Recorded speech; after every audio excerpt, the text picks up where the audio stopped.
계속해서 산상수훈 말씀을 보고 있습니다.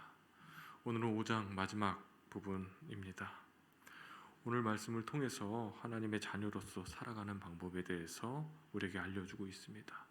세상의 법과 세상의 방법이 아닌 우리 삶 속에서 하나님의 법, 하나님의 방법대로 실천할 수 있도록, 실천하는 삶을 살도록 구체적으로 우리에게 권면하고 있습니다. 오늘 말씀을 보면은 예수님은 율법에 나온 복수에 관한 법을 예로 드시며 말씀을 시작합니다. 38절 말씀을 보면 눈은 눈으로 이는 이로 갚으라 하였다는 것을 너희가 들었으나 라고 기록되어 있습니다. 이 율법은 고대 근동 지방의 아주 보편적인 율법이었습니다.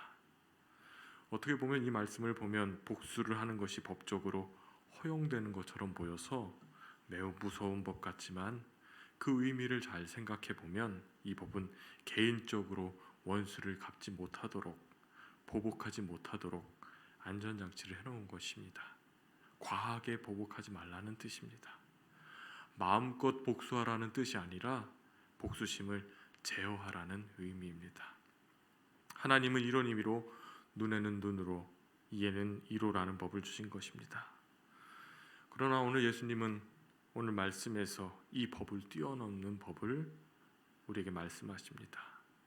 39절부터 40까지 말씀을 보면 악한 자를 대적하지 말고 오른뺨을 치거든 왼편도 돌려대고 고발하여 속옷을 가지고자 하는 자에게 겉옷까지도 가지게 하며 억지로 오리를 가게 하거든 그 사람과 심리를 동행하고 구하는 자에게 주며 꾸고자 하는 자에게 거절하지 마라 이렇게 말씀하십니다.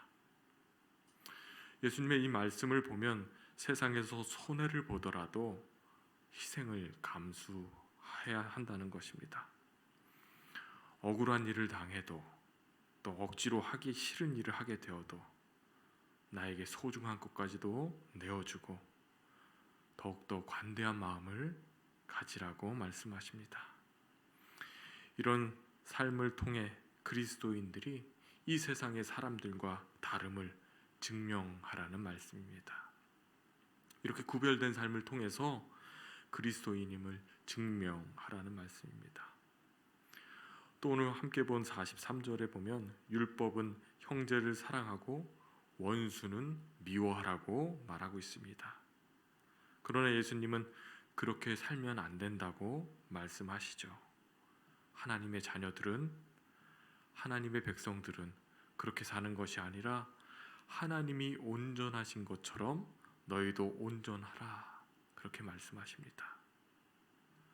여기서 말하는 온전은 사랑입니다.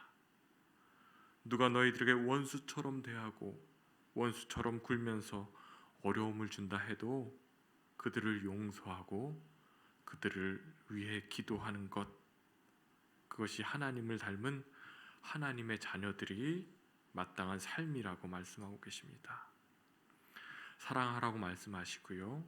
그리고 그들을 위해 기도하라고 말씀하십니다. 원수를 사랑하는 것, 또 원수를 위해 기도하는 것, 이렇게 살 수 있으십니까?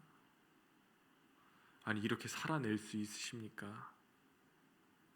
쉽지가 않죠. 예수님께서는 우리에게 이렇게 굉장히 높은 기준의 삶을 살아야 한다고 말씀하십니다. 우리의 힘만으로는 살 수 없는 그런 삶을 살라고 말씀하고 계십니다. 그러나 하나님의 사랑을 경험한 사람은, 그 희생과 헌신의 사랑을 경험한 사람들은 압니다.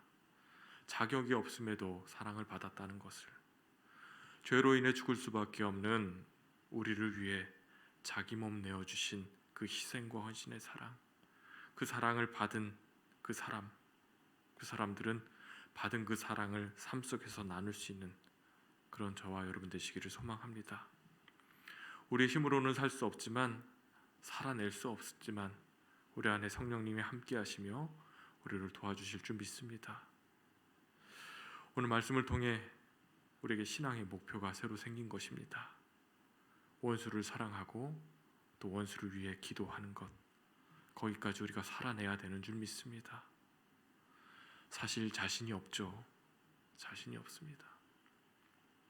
그러나 48절 마지막 절을 보면 참 우리에게 힘이 되고 소망이 되는 말씀이 있습니다. 하늘에 계신 너희 아버지의 온전하심과 같이. 하늘에 계신 너희 아버지와 아버지. 자식은 누구를 닮나요? 부모를 닮기 마련입니다. 하나님의 자녀라면 하나님의 모습이 나타날 수밖에 없습니다.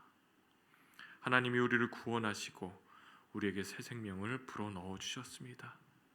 그래서 하나님의 마음이 우리 속에 있습니다. 이런 마음을 또 이런 믿음을 가지시기 바랍니다. 그 믿음을 가지고 오늘 말씀처럼 너희 아버지 하나님의 온전하심과 같이 너희도 온전하라는 말씀이 우리의 신앙의 목표가 되기를 주님의 이름으로 축원합니다.